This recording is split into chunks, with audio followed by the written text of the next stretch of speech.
If you plan on selling your house this year, you probably want to profit all you can. The trick is, what do you got to fix to increase value, and what can you pass on to save money? If you get this right, you can put thousands more in your bank account, and that's what this video is all about.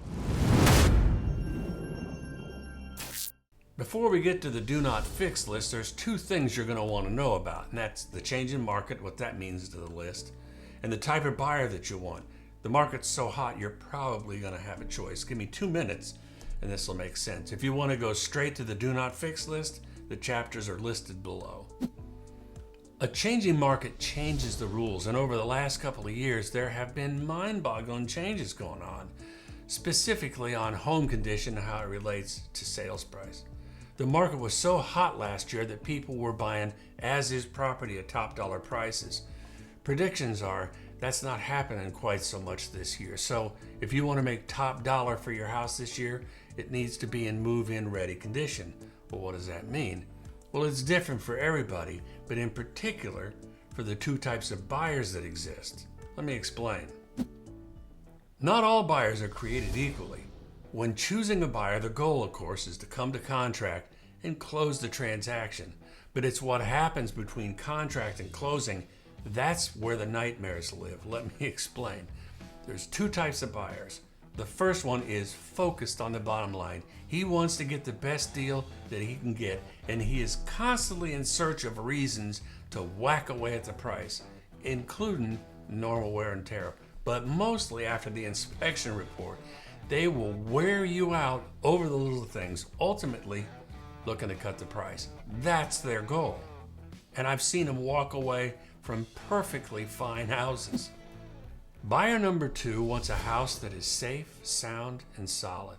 They just want to move in. Move in ready to them means clean and nice, and nothing needs urgent attention. The bottom line, buyer number one wants the cheapest way out at your expense, and they'll fight for it. Buyer number two wants convenience. Convenience has value. That's top dollar. You want buyer number two. So what increases value? Let's start with curb appeal. This can be a game changer. It doesn't cost a lot, doesn't take a ton of effort. But if you make the outside so nice they can't wait to get inside, you have set the tone for top dollar. Next is declutter. Recover as much square footage visually as you can inside. Get rid of everything that you don't need in there. Think model home. Next, your house needs to be spick and span. Hire a cleaning company for that. Besides the obvious reasons, what happens is when somebody becomes interested in your house, they start looking at details, and if the closer they look, the cleaner it gets. You've gone another step towards top dollar. Let's talk about paint and carpet. These two things alone bring more value, I think, than anything else. Not just the way it looks, but the way it smells. You may not need to paint every room, but pay special attention to the living room, the kitchen, the master bath. If they're marginal, just paint them. One note of caution though, don't be trendy, stick with neutral. The same thing goes with carpet. For the carpet, I use the toddler rule. If you wouldn't let your toddler play on the carpet, it needs to be changed. These two things alone rationalize a much higher price, and they generate comments from buyers that say, we could live here. You want both of those.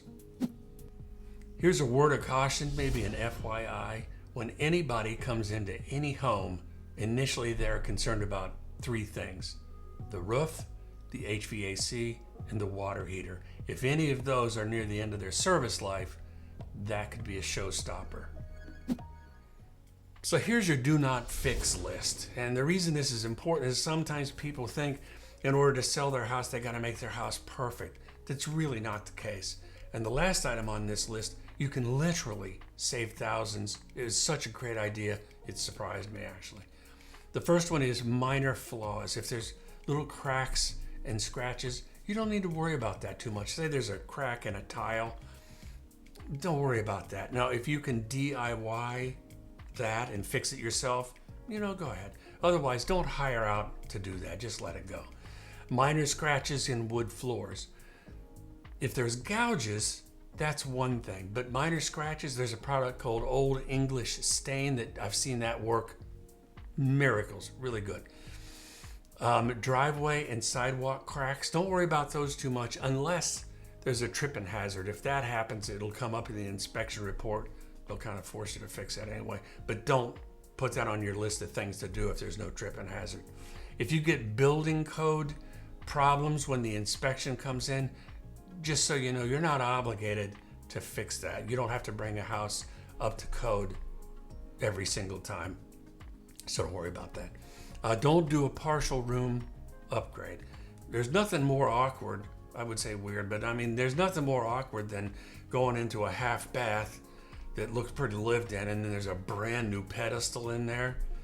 Don't do partial room upgrades. That really doesn't work. When it comes to window treatments, instead of, let's say you have dated window treatments, instead of swapping them out, those can be expensive. Just take out the old ones. Just take them out and you'll be better. The final one is for appliances. Let's say that you have a house to sell, but your kitchen appliances aren't awesome. Sometimes people will think they've got to replace those with new appliances. Oh no. Get used appliances. You can get a great deal on some good looking used appliances. Just swap them out that way and your kitchen will look so much better. And I've seen people save $3,000 on that. In the end, if your home is inviting and it makes people want to stay, you're going to get top dollar. If you like this video, subscribe to my channel, give me a like, and leave a comment, will you? Talk to you soon.